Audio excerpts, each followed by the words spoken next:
Hi வாங்க நம்ம 2024 முடிஞ்சு 2025 வந்துட்டு போக போகிறோம். 2025 வரப்போகிறதுனால 2024 இருக்கிற எல்லா வாட்ஸ்அப் டேட்டாஸையுமே நான் கிளியர் பண்ணிவிட்டு நியூ இயர் வருது, அதனால் நமக்கு அது நியூ கஸ்டமர்ஸுக்காக எல்லாமே ரெடி பண்ணி ஃபோன் ரெடி பண்ணி வச்சுக்கலாம் அப்படின்னு சொல்லி ரெடி பண்ணிட்டு இருந்தேன்.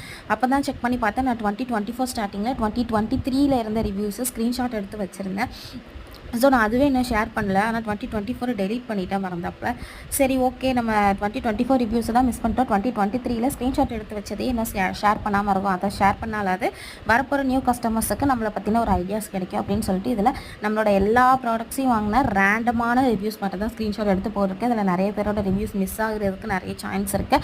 ஸோ அதை எதுவும் நீங்கள் தப்பாக நினச்சிக்க வேணாம். கண்டிப்பாக 2025 நீங்கள் கொடுக்குற எல்லா ரிவ்யூஸையுமே நான் செப்பரேட்டாக ஸ்க்ரீன்ஷாட் எடுத்தோ இல்லைனா வீடியோ எடுத்தோ வந்துட்டு போடலான்னு ஐடியா பண்ணியிருக்கேன். இது வரைக்கும் கொடுத்த சப்போர்ட்டுக்கு ரொம்ப தேங்க்ஸ். இனிமேல் உங்களோட சப்போர்ட் எல்லாமே தேவைப்படும். கண்டிப்பாக சப்போர்ட் பண்ணுங்கள். Thank you so much.